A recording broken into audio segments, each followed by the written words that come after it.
Assalamualaikum warahmatullahi wabarakatuh.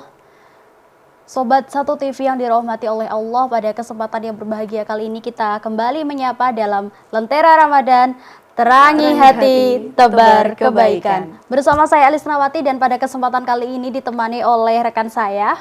Ya, saya Sylvia Quratul Ayun. Di sini saya akan menemani menit-menit berharga Sobat Satu di acara Lentera Ramadan. Baik. Di sini kita juga kehadiran bintang tamu yang luar biasa ya Kak Elis ya. Betul yang sekali. akan membahas tema juga yang luar biasa dan tentunya sesuai dengan Ramadan ya Kak Elis ya. Apa sih temanya Kak Elis? Boleh disepil? Oke, mungkin kita perkenalkan dulu nih sebelum kita spill ke tema. Siapa narasumber kita pada kesempatan kali ini? Baik, di samping saya telah hadir bintang tamu kita yang luar biasa yakni Bapak Dr. Nur Aziz Muslim, Magister Hukum Islam. Baik Bapak, silakan untuk menyapa Sobat Satu. Assalamualaikum warahmatullahi wabarakatuh. Waalaikumsalam warahmatullahi wabarakatuh. Pak Aziz, pada kesempatan kali ini kita berdua ya, bukan hanya kita berdua sebetulnya ya, tetapi Sobat Satu yang ada di rumah juga ingin nih mendapatkan ilmu khususnya di bulan Ramadan ini terkait malam yang istimewa yang sudah sering sekali kita dengar ya Sylvie. Iya.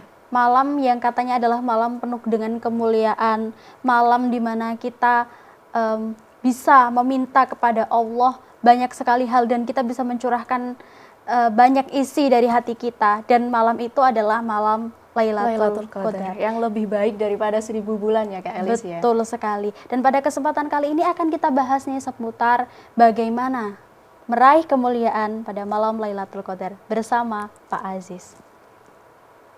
Terima kasih.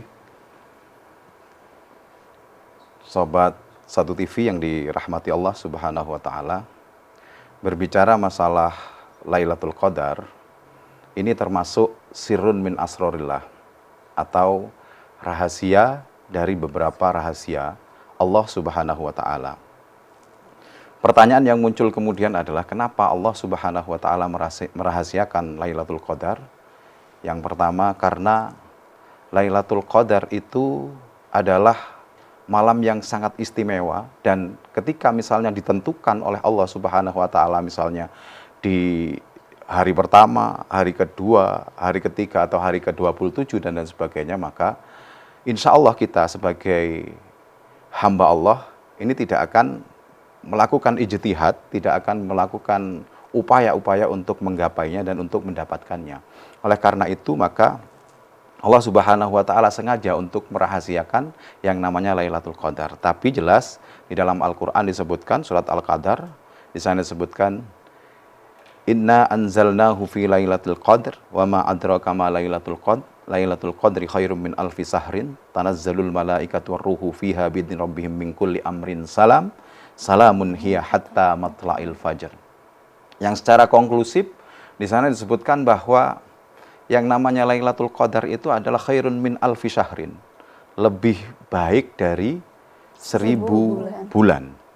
Kalau misalnya ditahunkan itu kira-kira ya sekitar 83 tahun.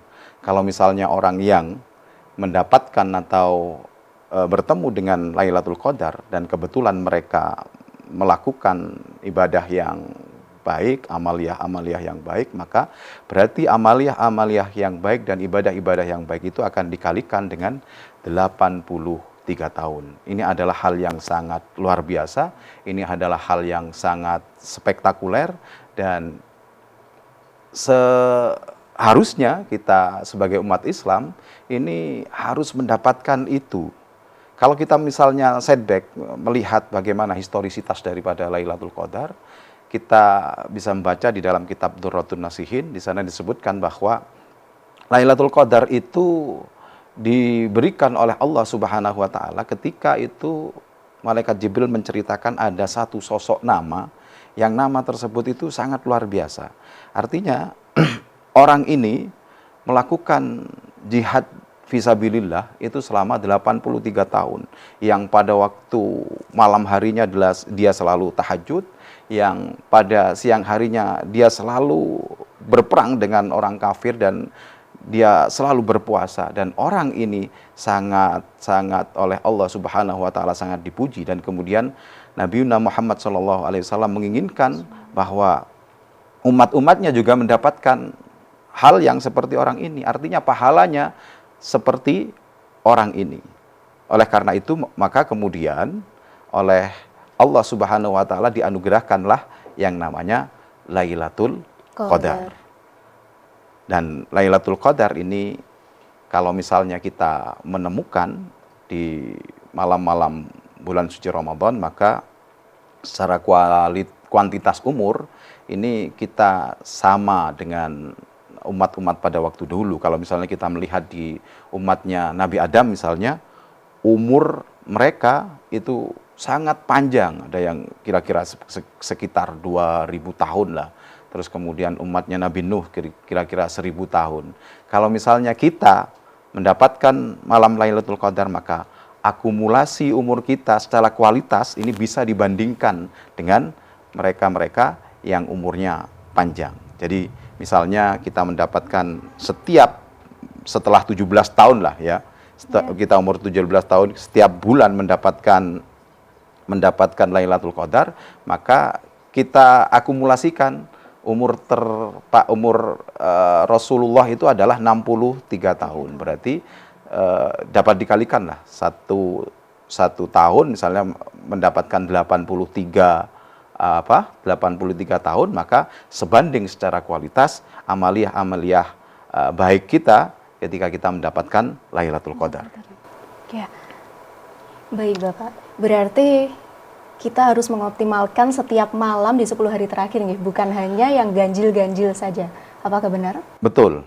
Jadi Nabi Muhammad SAW itu pernah bersabda, taharrau Lailatul Qadri fil witri min asril awahiri min Ramadan.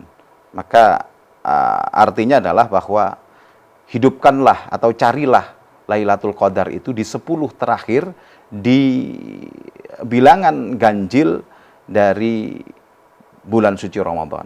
Oleh karena itu maka biasanya di masjid-masjid itu banyak yang mengadakan kegiatan-kegiatan untuk melakukan iktikaf bersama, sholat tahajud bersama untuk mendapatkan yang namanya Lailatul Qadar. Masya Allah, luar biasa sekali Bapak. Betul. Dan adakah nggak sih Pak, kan di antara 10 hari terakhir sebelum hari raya itu kan ada salah satu malam di mana malam itu adalah malam Lailatul Qadar. Adakah ciri-ciri khusus seperti apa mungkin sehingga kita bisa istilahnya feelingnya kita tuh bisa terasa bahwa wah ini sepertinya malam Lailatul Qadar seperti itu Bapak. Karena pasti beda dengan malam-malam yang lain ya Kak ya. Betul. Jadi seperti yang pernah saya baca bahwa tanda-tanda Lailatul Qadar itu diantaranya adalah kita bisa melihat pada fenomena alam. Misalnya pada waktu pagi harinya matahari itu cerah gitu ya, tapi tidak terlampau terik. Terus kemudian pada siang harinya itu angin itu enak gitu ya sepoi-sepoi gitu. Terus kemudian bintang itu kalau muncul gitu ya, tidak mendung dan lain sebagainya. Maka ketika ada fenomena yang seperti ini, kita harapkan untuk melakukan iktikaf di masjid. Jadi Lailatul Qadar itu dicari bukan di jalan, bukan di kuburan dan lain sebagainya, tapi bagaimana kita melakukan iktikaf di masjid dengan niatan-niatan yang sudah ditentukan. Misalnya, nawaitul iktikafa fi hadal masjid sunatan lillahi ta'ala. Demikian. Masya Allah. Ternyata begitu besar nggih Pak, tanda-tanda malam Lailatul Qadar yang membuat saya merinding Kak Elis. Betul. Tapi apakah ibadah seperti itu hanya boleh dilaksanakan, amalan-amalan itu dilaksanakan di masjid saja Kak Pak, atau fleksibel sebetulnya Pak?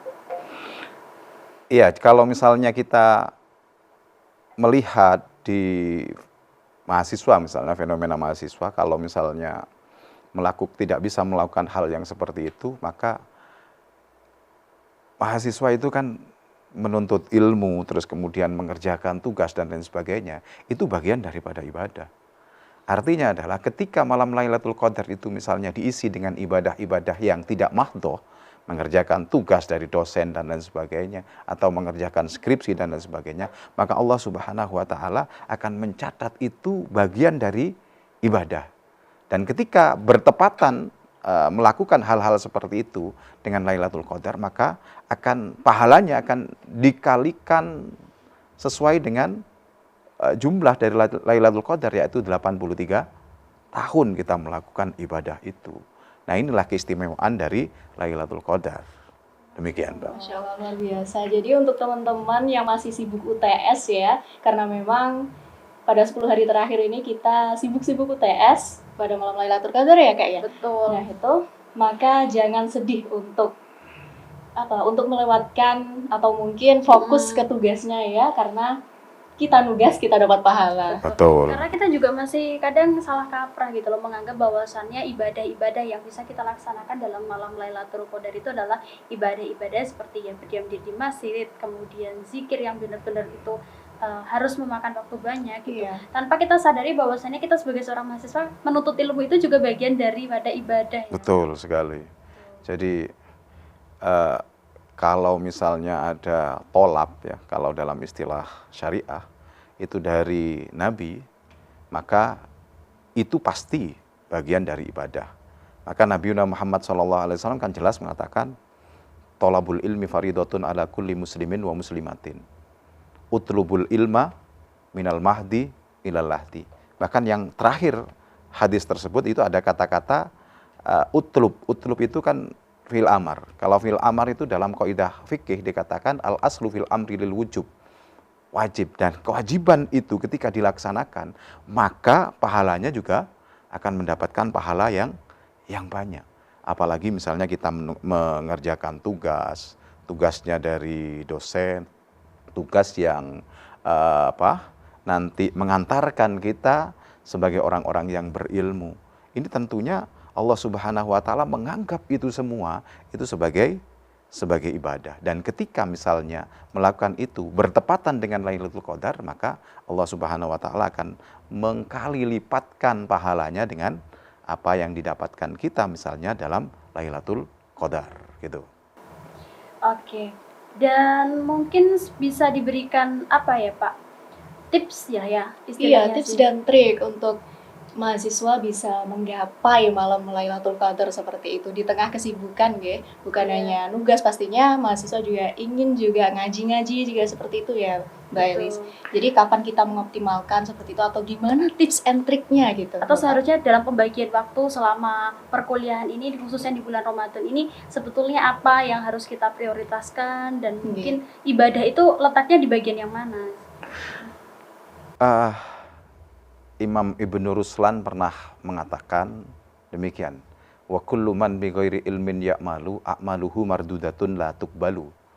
Setiap orang yang mengerjakan sesuatu tanpa ilmu, maka amalnya itu akan mardudah, atau akan ditolak, la yuqbalu, yaitu tidak diterima. Oleh karena itu, maka mahasiswa hendaknya setiap mau masuk bulan Ramadan atau masuk pada bulan Ramadan itu selalu melakukan pembacaan, ya, membaca terhadap hal-hal yang seharusnya harus dipelajari dalam misalnya untuk keutamaan bulan suci Ramadan, bahwa di dalam bulan suci Ramadan itu ada yang namanya Lailatul Qadar. Cari misalnya ciri-cirinya, dengarkan misalnya ceramah-ceramah ustadz dan lain sebagainya yang di situ menyebutkan bahwa Lailatul Qadar ini ciri-cirinya seperti ini.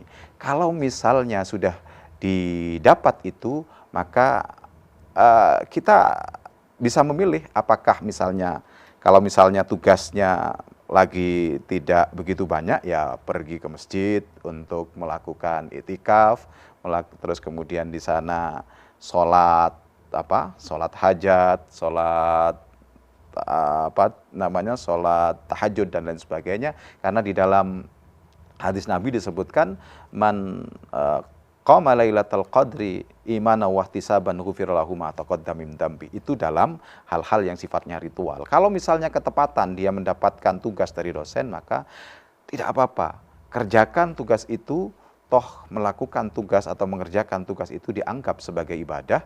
Karena apa? Karena itu oleh Nabi Muhammad SAW dianggap bagian dari menuntut ilmu, dan menuntut ilmu itu adalah sebuah ibadah. Berarti mengerjakan tugas itu adalah ibadah. Dan kalau misalnya kebetulan bertepatan dengan Lailatul Qadar, maka pahala menuntut ilmu itu akan dilipat gandakan. Yang endingnya nanti Allah Subhanahu wa Ta'ala akan mengangkat mereka-mereka yang berilmu itu beberapa derajat daripada orang-orang yang tidak berilmu. Seperti yang disebutkan dalam Al-Qur'an, yarfa'illahu alladhina amanu minkum walladhina utul ilma darajat. Tujuan dari kita belajar dan lain sebagainya itu kan tidak lain tidak bukan adalah untuk menuntut ilmu. Dan ketika ilmu itu didapatkan, maka insya Allah derajat itu akan mengikuti. Dan itu bisa dilakukan dengan melakukan ibadah di bulan suci Ramadan untuk mendapatkan Lailatul Qadar dengan belajar, dengan giat belajar, mengerjakan tugas dan lain sebagainya,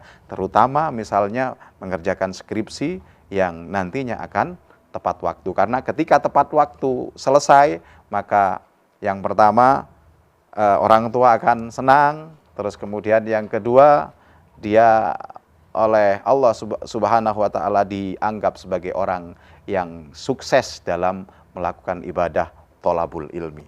Oke, dan kita ke pertanyaan terakhir ya Silvi. Iya. Kira-kira hikmah apa sih yang bisa kita dapatkan dari malam Lailatul Qadar? Iya, jadi malam Lailatul Qadar itu oleh Allah Subhanahu wa Ta'ala sengaja dirahasiakan. Hikmahnya adalah agar kita tetap semangat, tetap giat untuk melakukan ibadah. Kita tetap mengupkan ibadah kita sehingga kita terus melakukan ibadah untuk menggapai Lailatul Qadar.